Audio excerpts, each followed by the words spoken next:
మహానాడు వేదికగా నారా లోకేష్ మాట్లాడుతూ మన ముఖ్యమంత్రి గారిలో 25 ఏళ్ల కుర్రాడు ఉన్నారు అనేసరికి ఒక్కసారిగా చంద్రబాబుతో పాటు వేదిక మీద ఉన్న మంత్రులు ఎమ్మెల్యేలు కూడా నవ్వు ఆపుకోలేకపోయారు.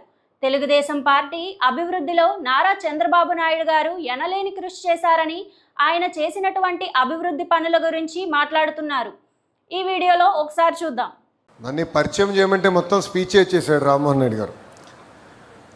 గౌరవ తెలుగుదేశం పార్టీ జాతీయ అధ్యక్షులు చంద్రబాబు నాయుడు గారికి, గౌరవ పాలిట్ బ్యూరో సభ్యులకి, గౌరవ శాసన సభ్యులకి, సీనియర్లకి, జూనియర్లకి, రాష్ట్ర ప్రజలకి, ముఖ్యంగా నాకు ప్రాణ సమానమైన తెలుగుదేశం పార్టీ కార్యకర్తలకి నా హృదయపూర్వక నమస్కారాలు. ఆఫ్లైన్ అయినా ఆన్లైన్ అయినా హైబ్రిడ్ అయినా మహానాడు ఎప్పుడూ ఒక మాస్ జాతర లాంటిది. పసుపు పండుగనే మన మహానాడు. ప్రతి కార్యకర్త కాళ్ళు ఎగరేసుకుని నాది తెలుగు జాతి, నాది తెలుగుదేశం అని చెప్పుకునే వేదిక మన మహానాడు. నేషన్ ఫస్ట్ అనేది తెలుగుదేశం పార్టీ విధానం. మన దేశం మన బాధ్యత. అందుకే గౌరవ ప్రధానమంత్రి శ్రీ నరేంద్ర మోడీ గారు ఒక పిలిపిస్తే నెల్లూరులో భారీగా మహానాడు ఏర్పాటు చేసుకోవాలన్న ప్లాన్లు మనం క్యాన్సిల్ చేసుకుని ఈరోజు హైబ్రిడ్ విధానం మనం ఏర్పాటు చేసుకుంటాం జరిగింది. హైబ్రిడ్ అనగానే టీమ్ 11 ఎగతాళి చేశారు. ఆ టీమ్ 11కి ఒకటే చెప్తున్నా, ముందు బ్యాటింగ్ చేసే బాధ్యత మా పసుపు సైన్యానిది.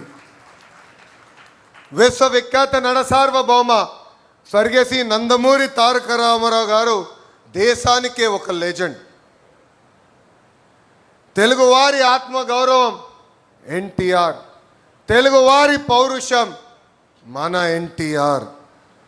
సినిమాలో కానీ రాజకీయాల్లో కానీ ఆయన ఏనాడు ట్రెండ్ ఫాలో చేయలేదు.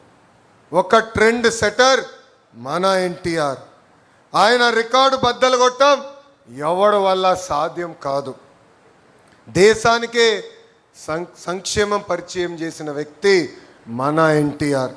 సమాజమే దేవాలయం, ప్రజలే మన దేవుళ్ళు అని చెప్పి మనకు ఒక దిశ నిర్దేశం ఇచ్చిన వ్యక్తి మన ఎన్టీఆర్. 2 రూపాయలకే కిలో బియ్యం, పెన్షన్ విధానం, 50 రూపాయలకే హార్స్ పవర్ విద్యుత్, జంత వస్త్రాలు, పక్కా ఇల్లు, ఏకంగా గురుకుల పాఠశాలలు, మధ్యాహ్న భోజనం పథకం, పటేల్ పట్వారీ వ్యవస్థ రద్దు, ఇలా అనేక సంక్షేమ అభివృద్ధి కార్యక్రమాలు చేసిన వ్యక్తి మన అన్న ఎన్టీఆర్. స్త్రీ శక్తిని ముందుగా గుర్తించిన వ్యక్తి మన ఎన్టీఆర్. మహిళలకి ఆస్తుల సమాన హక్కు కల్పించారు. మహిళలకు పెద్ద ఎత్తున చదువుకోవాలని భారతదేశంలోనే తొలి మహిళా విశ్వవిద్యాలయం కూడా ఏర్పాటు చేసిన వ్యక్తి మన ఎన్టీఆర్. ఇంకా మహిళలు కూడా రాజకీయాలకు ప్రోత్సహించి రిజర్వేషన్ కూడా ఇచ్చిన వ్యక్తి మన ఎన్టీఆర్. ప్రపంచంలో ఎక్కడికి వెళ్ళినా 3 అక్షరాల పేరు చెప్తే తెలుగు జాతి ఆనందపడుతుంది, తెలుగు జాతికి గుర్తింపు వచ్చింది. ఆ 3 అక్షరాలు ఏంటి? సిబిఎన్. ఆ 3 అక్షరాలు ఏంటి? గట్టిగా చెప్పాలి, సిబిఎన్.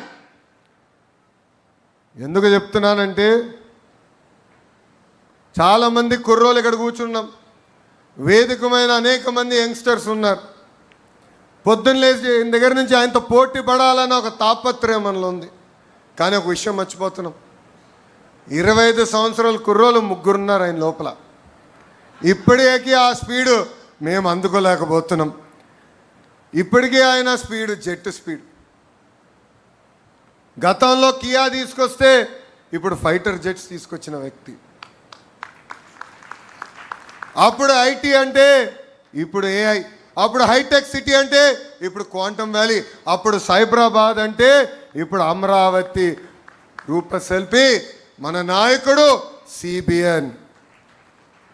భవిష్యత్తును ఎప్పుడు ముందుగా చూసే విజనరీ మన నాయకుడు సిబిఎన్.